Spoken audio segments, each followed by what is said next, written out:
Buenas tardes, mi nombre es Gabriel Salica, soy el jefe de la unidad de arritmias y electrofisiología del Hospital Padilla y vamos a hablarles sobre las arritmias supraventriculares. Vamos a hablar sobre conceptos generales, lo que ustedes como terapistas deberían saber para reconocer las arritmias, para poder tratarlas y conocer su mecanismo fisiopatológico. Bueno, hay que recordar que la célula por dentro es eléctricamente negativa y por fuera es eléctricamente positiva, con una gran cantidad de potasio y poca cantidad de sodio en el interior. Luego ocurre algo que es el potencial de acción. Hay un gran ingreso de sodio a la célula en la fase 0, seguido de las fases 1, 2, 3 y 4, en donde va a haber recuperación de ese potencial de acción, influyendo canales de calcio, canales de cloro y fundamentalmente canales de potasio para recuperar la negatividad dentro de la célula. Esto es para recordar nada más de lo que ocurre en las células del corazón. El mecanismo de las arritmias pueden ser por aumento del automatismo, por foco ectópico o por reentrada. ¿Qué es el aumento del automatismo? Es este fenómeno que acabamos de explicar, por ejemplo, que se produce en el nódulo sinusal, que es el nódulo que comanda la actividad eléctrica, donde hay una mayor descarga, una mayor frecuencia de descarga de su actividad normal. Eso sería un aumento del automatismo. Por ejemplo, originando taquicardias sinusales, que se llaman taquicardias sinusales inapropiadas. Se llaman inapropiadas porque la frecuencia cardíaca es excesiva para la actividad que está haciendo el paciente. O bien focos ectópicos, donde son un grupo de células que tienen una actividad automática independiente del resto del sistema de conducción y que originan ciertas arritmias, como por ejemplo taquicardias auriculares o ectasístoles ventriculares o supraventriculares. Y los mecanismos de reentrada, que es el mecanismo más común. Este mecanismo de reentrada se caracteriza porque tiene una zona de conducción lenta y una zona de conducción rápida. Por ejemplo, en este esquema hay dos cicatrices y en el medio una zona de conducción lenta. Un impulso que ingresó en esta zona de conducción lenta se demoró lo suficiente para que el resto del tejido que lo rodea se recupere y quede apto para que una vez que salga el impulso de esa zona de conducción lenta lo invada. Una vez que lo invade, lo recorre y otra vez ingresa en la zona lenta. Este ingreso nuevamente en la zona lenta le va a permitir recuperarse el tejido que rodea las cicatrices y así la arritmia se auto-perpetúa. Esa es la reentrada. Las taquicardias supraventriculares pueden clasificarse en taquicardias paroxísticas, fibrilación auricular y flater auricular.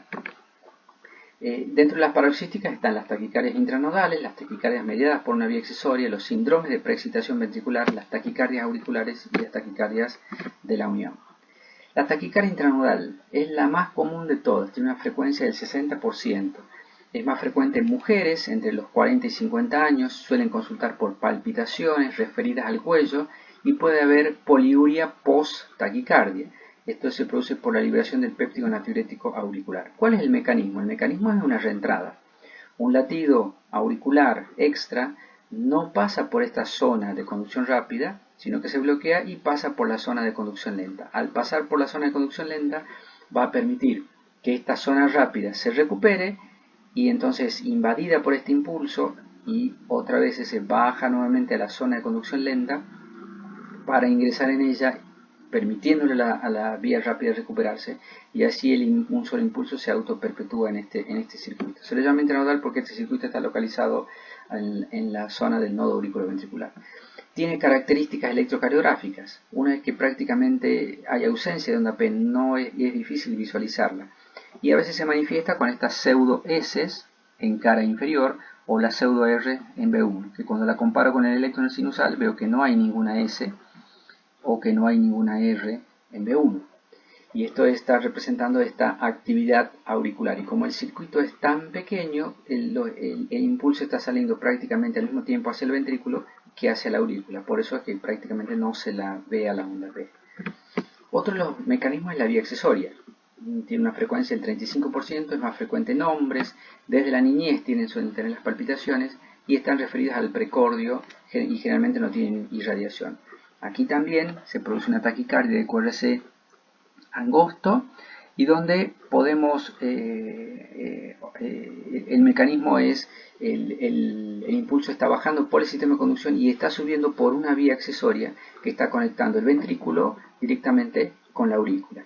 Como acá el circuito es más grande, es mayor, la onda P suele estar un poco más separada del QRS y podemos visualizarla detrás del QRS más separadita, a diferencia de la taquicardia intranodal, donde prácticamente está justo junto con el QRS.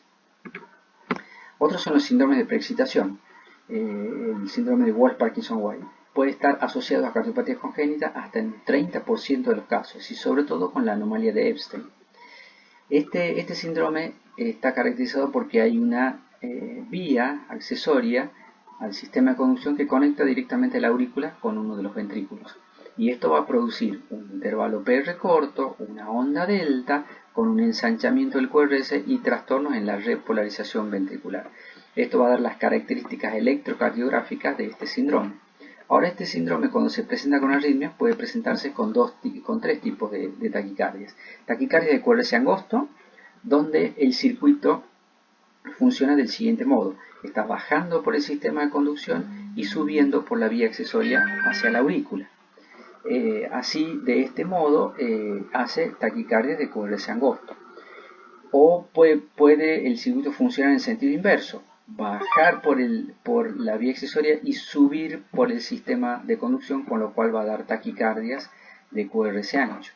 O bien puede presentarse como fibrilación auricular preexcitada, donde la aurícula está fibrilada y los impulsos están pasando, la gran mayoría por la vía accesoria, y algunos pueden pasar por el nodo auriculoventricular.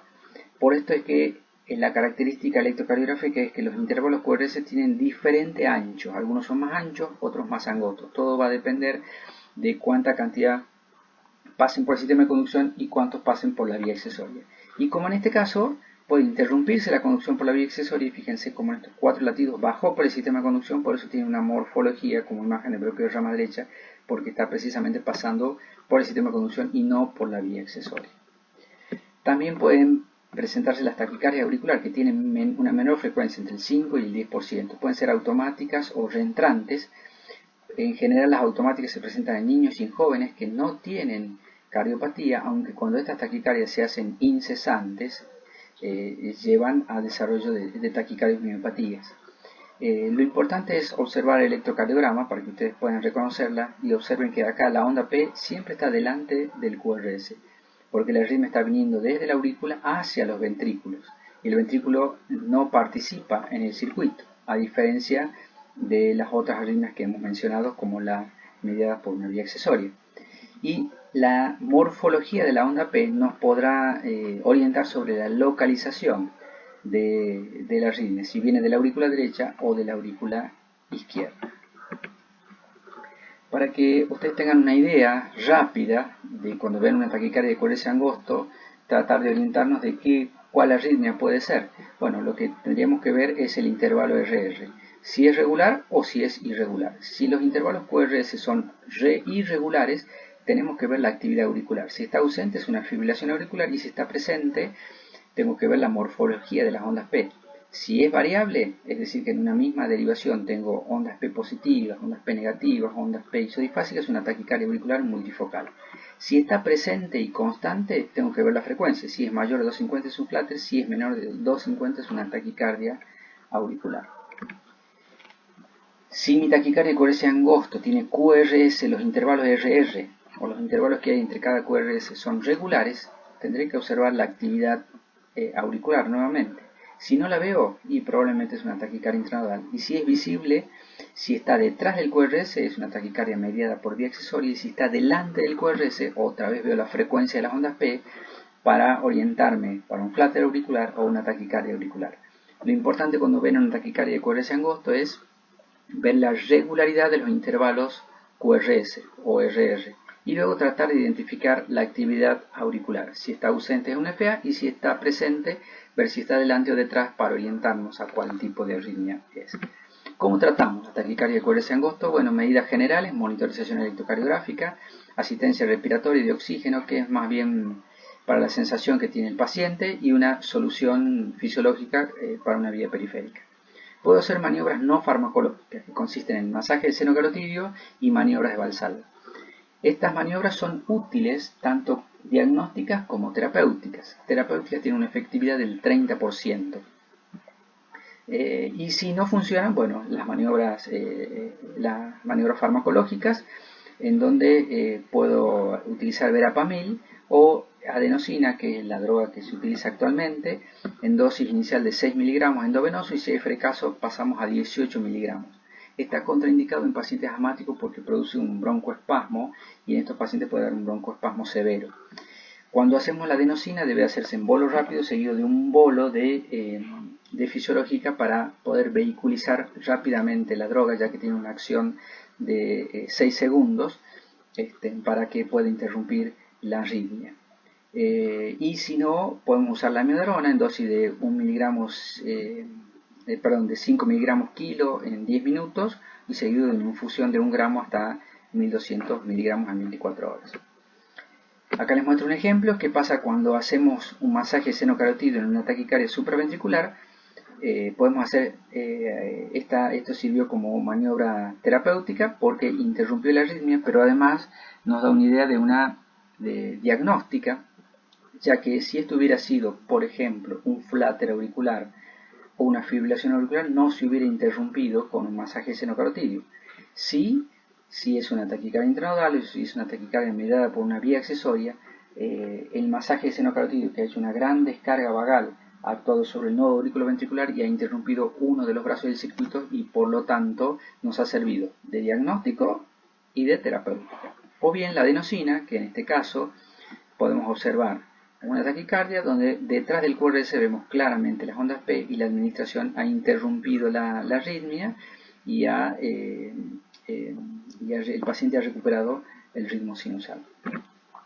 Bueno, un poquito de fibrilación auricular, nada más que para que ustedes tengan conceptos generales, no vamos a ahondar mucho, pero muchos de los pacientes que se manejan en terapia intensiva suelen tener patologías asociadas como hipertiroidismo, hipertensión arterial, diabetes, cardiopatía dilatada, a veces valvulopatías, de EPOC. Todo esto contribuyen a la fibrilación auricular, y generalmente está en los pacientes que pasan por las terapias intensivas, o los terapistas se asocian con este tipo de arritmias y estas patologías. Lo importante es ver que en el electrocardiograma tiene un ritmo irregular, intervalos ERR muy regulares, y hay ausencia de onda P. No vemos onda P que estén asociadas con los QRS. Entonces decimos que es una fibrilación auricular. La fibrilación auricular se asocia en su epidemiología con la edad. A medida que los pacientes van avanzando en años, hay mayor incidencia de fibrilación auricular. Fíjense, después de los 60 años hay una mayor incidencia de fibrilación auricular. Igualmente, la presencia de cardiopatías con clases funcionales altas, 3, 4, hay una mayor incidencia de fibrilación auricular. Una clasificación que se puede utilizar para la fibrilación auricular es llamarla paroxística, persistente o recurrente. La paroxística suele tener reversión espontánea, pero en el tiempo puede recurrir. La persistente requiere la intervención médica, dura más de 7 días y para restablecer el ritmo sinusal, pero también puede tener recurrencia en el tiempo. Y la permanente es aquella que en la cual se han hecho diferentes intervenciones terapéuticas y la arritmia no ha revertido y el paciente ha quedado con una fibrilación auricular permanente.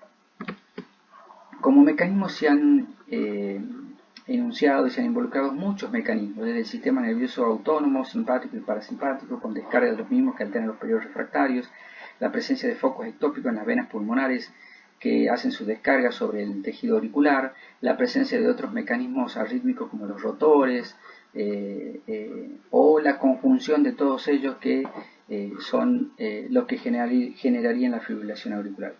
Es importante saber que toda fibrilación auricular genera dos fenómenos que la van a autoperpetuar: la remodelación eléctrica y la remodelación estructural. Ambos fenómenos van a originar el mantenimiento de la fibrilación auricular en el tiempo. Cuando comienza una fibrilación auricular, ocurre la remodelación eléctrica con acortamiento de los periodos refractarios, disminuciones en la corriente de calcio y alteraciones en la duración del potencial de acción.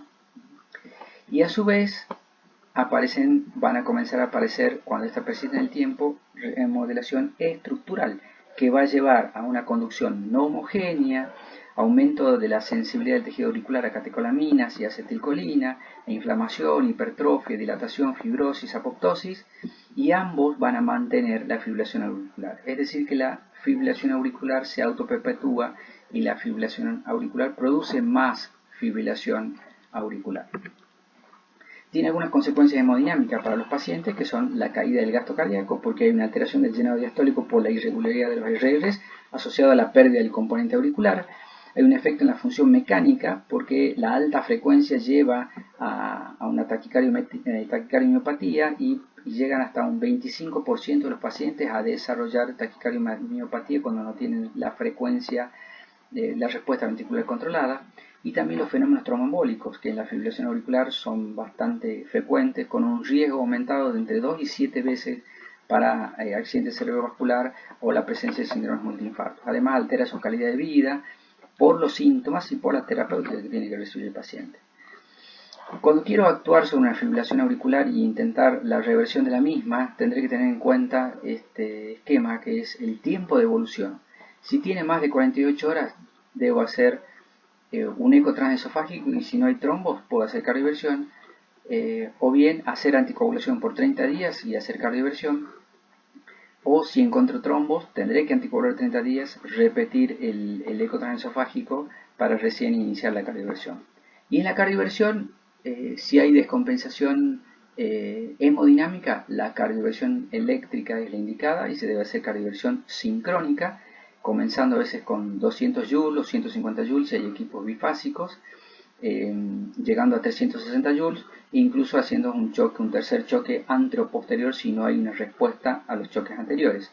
Los choques anteroposteriores se hacen con la paleta del esternón sobre el esternón y la otra paleta a nivel de interescapular. Y siempre el cardiodefibrilador debe ser programado en sincrónico, si no podemos descargar sobre el ventrículo y producir una fibrilación ventricular.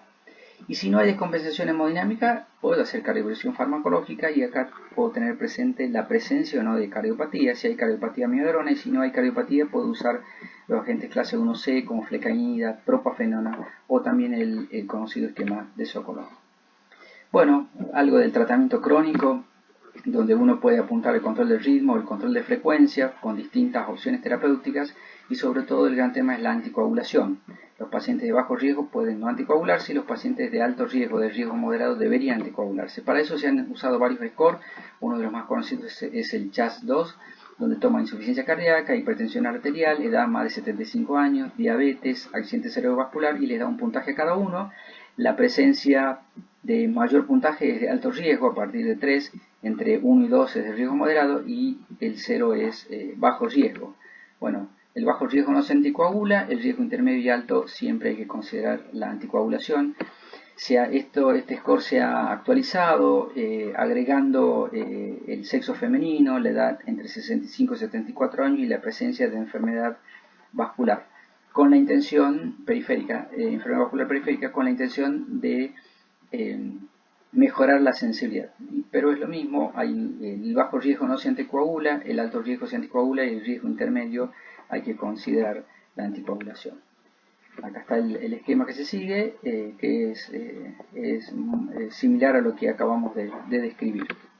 Y finalmente recordarle como información general que hay técnicas para tratar de una manera un poco más definitiva la ablación, la fibrilación auricular, que es la ablación por radiofrecuencia, donde a través de sistemas de mapeo tridimensional para una reconstrucción de la aurícula, donde lo que se intenta es hacer un aislamiento de las venas pulmonares para que los focos ectópicos que pudieran estar presentes dentro de las venas pulmonares no descarguen sobre la aurícula y provoquen fibrilación auricular. Algo de flutter auricular es una taquicardia auricular macro reentrante con ciclos entre 240 y 250 que se manifiesta en el electrocardiograma con patrón auricular de ondas que presentan una ondulación continua, uniforme y regular. Acá tenemos un electrocardiograma donde podemos ver estas ondas de flutter, esta ondulación continua, regular y uniforme.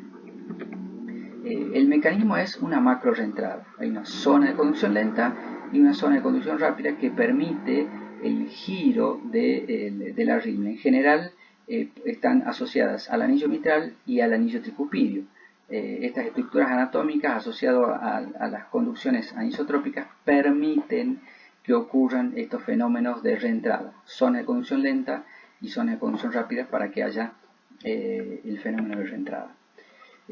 También pueden estar asociadas a la presencia de atriotomía o de otras patologías auriculares, atriotomías por cirugías o cardiopatías congénitas que han requerido reconstrucción. También en estas zonas de cicatrices se originan los flutter, que también pueden tener algunos de nuestros pacientes. Como aspecto clínico tenemos que destacar que el 80% del flutter auricular está asociado a cardiopatías. CIA, hipertensión arterial, valvulopatía, enfermedades pulmonares crónicas, y solo un 20% no está asociado a patologías. Otros elementos de los aspectos clínicos son que el paciente suele sentir palpitaciones, mareos, o puede tener signos y síntomas de insuficiencia cardíaca. Pueden ser los motivos de consulta. Tenemos que tener en cuenta que como aspecto clínico el flutter puede ser un indicador de fibrilación auricular, ¿no? Y en cuanto a su riesgo embólico, si bien al parecer los estudios indican que tiene un riesgo embólico un poco menor, 1/3 del riesgo que puede tener la fibrilación auricular, debemos tomar al flutter como si fuera una fibrilación auricular en cuanto a la anticoagulación. Otro aspecto clínico es su presentación, que puede tener este tipo de respuesta ventricular. En este caso es una respuesta ventricular casi 1 a 1, y este mismo paciente en otro momento presenta una respuesta ventricular 2-1 o 3-1. Por eso vemos que la frecuencia de los QRS han disminuido. Para tratarlo debemos tomar lo mismo que la fibrilación auricular, el tiempo de evolución, más o menos de 48 horas, menos de 48 horas la cardioversión, que es la terapéutica más efectiva para quitar el flutter. Con 50 joules el 90% de los flutters revierten. Y si hay más de 48 horas, habrá que hacer un eco transesofágico para descartar los trombos, y si hay trombos, anticoagulación y control de frecuencia, repetir EDT para hacer la cardioversión. El tratamiento general, bueno, la anticoagulación, tenerla presente, controlar la frecuencia con beta bloqueantes, beta bloqueantes o bloqueantes cálcicos, si no hay posibilidades de reversión, o bien la reversión, como dijimos, la cardioversión eléctrica es lo más efectivo, la cardioversión farmacológica es poco efectiva, y también la ablación por radiofrecuencia, que es una herramienta para poder tratar de una manera más definitiva el flutter auricular. Como dijimos, este paciente, igual que en la fibrilación auricular, debe hacerse el score de Chas-Bas para conocer su riesgo de fenómenos tromboembólicos. Y para finalizar les muestro un paciente con flutter auricular que se le hace una ablación por radiofrecuencia, en donde observamos cómo la aplicación de calor en esta zona del circuito, que es la zona de conducción lenta, estos son registros intracavitarios, permiten la reversión del paciente a ritmo sinusal, ¿no? Acá están las imágenes de la radioscopía. Este catéter circular es el que permite registrar todos estos electrogramas, y el otro es el catéter de ablación puesto en la zona de conducción lenta, donde lo que hace la radiofrecuencia interrumpe el circuito y por lo tanto el paciente recupera el ritmo sinusal. Muchas gracias.